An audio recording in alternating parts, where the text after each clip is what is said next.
Hello everyone, good night with Shipra में आपका स्वागत है और मैं हूँ शिप्रा झा। हर रोज की तरह हाजिर हूँ आपके सामने एक छोटी सी कहानी लेकर। ये कहानी बड़ी इमोशनल है और इस कहानी का मैसेज मैं आपको लास्ट में बताऊंगी। वो इसलिए क्योंकि मुझे पता है ये कहानी सुनने के बाद आप खुद ही समझ जाएंगे इस कहानी से हमें क्या सीख मिली है। तो चलिए शुरुआत करते हैं। गोपाल की बड़ी बेचैनी से रात कटी थी। बड़ी मुश्किल से सुबह एक रोटी खाकर वो घर से अपने शोरूम के लिए निकला था। आज वो किसी के पेट पर पहली बार लात मारने जा रहा था। मतलब वो अपने शोरूम से किसी को हटाने वाला था। ये बात उसे अंदर ही अंदर कचोट रही थी। वो इसलिए क्योंकि उसने अपनी पूरी जिंदगी का मकसद सिर्फ एक ही बना रखा था कि उसके आसपास रहने वाले किसी को भी रोटी के लिए तरसना ना पड़े। पर जब बात गोपाल के पेट पर आन पड़ी तो उसे ये कदम उठाने पर मजबूर होना पड़ा। दरअसल 2 साल पहले ही उसने अपनी सारी जमा पूंजी लगाकर कपड़े का एक शोरूम खोला था, मगर दुकान के सामान की बिक्री अब आधी हो चुकी थी।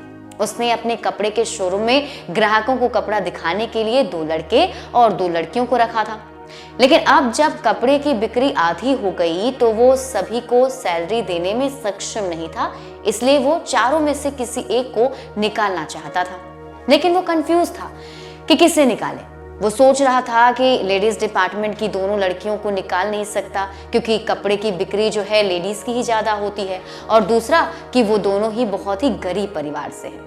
2 लड़कों में से एक लड़का बहुत ही पुराना था जो बहुत पहले से काम कर रहा था और वो घर में इकलौता कमाने वाला है। जो नया लड़का आया है दीपक, उसी पर उसने विचार किया।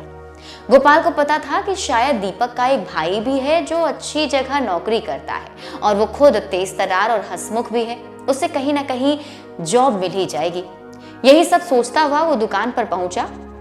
चारों वर्कर वहां पर पहले से ही आ चुके थे। फिर गोपाल ने चारों को बुलाया और उदास होकर बोल पड़ा, देखो, दुकान की अभी स्थिति बहुत खराब है, तुम सबको पता है। मैं तुम सबको काम पर नहीं रख सकता, सबको सैलरी नहीं दे सकता, इसलिए अभी किसी एक को निकालना होगा। जैसे ही गोपाल ने ये बातें बोली, उसी वक्त चारों के माथे पर चिंता की लकीरें गहरी होते जा रही थी और गोपाल का मन भी भारी हो गया था। लेकिन किसी तरह हिम्मत करके उसने फिर से कहा कि आज किसी एक का मैं हिसाब कर देता हूं। और आगे उसने कहा, दीपक, तुम्हें कहीं और काम ढूंढना होगा। दीपक ने जवाब दिया, जी अंकल। गोपाल ने उससे पहली बार इतना उदास देखा था और बाकियों के चेहरे पर भी कोई खास खुशी नहीं थी। वो लोग भी मायूस ही दिख रहे थे। एक लड़की जो शायद उसी के मोहल्ले से आती थी, वो कहते कहते रुक गई। तभी गोपाल ने कहा, क्या बात है, बताओ, तुम कुछ कह रही थी? तो उसने कहा, अंकल जी, इसके भाई का काम भी कुछ 1 महीने पहले ही छूट गया है। इसकी मम्मी बीमार रहती है।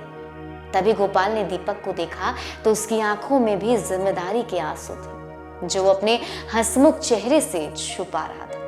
गोपाल कुछ बोलता कि तभी एक और दूसरी लड़की बोल पड़ी, अंकल, बुरा ना मानो तो एक बात बोलूं? गोपाल ने कहा, हाँ हाँ बोलो। तो उसने कहा, किसी को निकालने से अच्छा है कि आप हमारे पैसे कम कर दो, 12,000 की जगह 9,000 कर दो।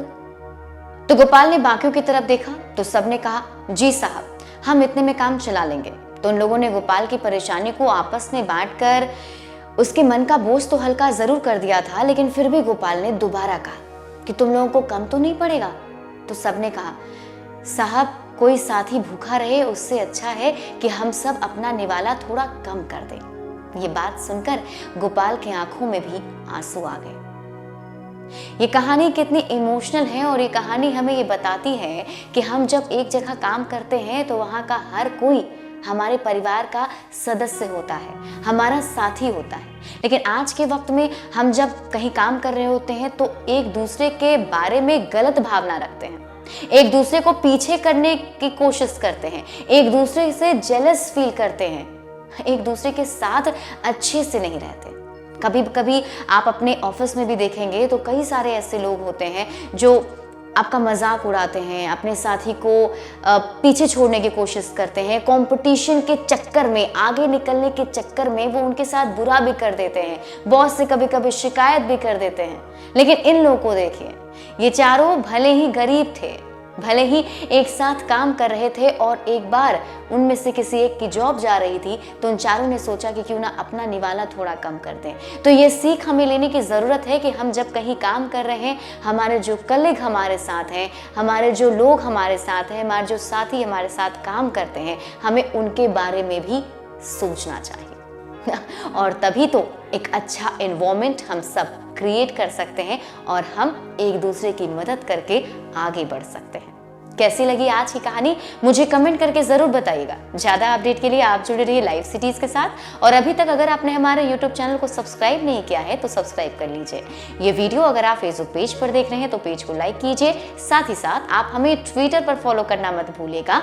और हाँ, गुड नाइट विद शिप्रा की और भी स्टोरीज को देखने के लिए आप लाइव सिटीज के YouTube चैनल पर जा सकते हैं, वहां सर्च कर सकते हैं, आपको ढेर सारी कहानी मिल जाएगी।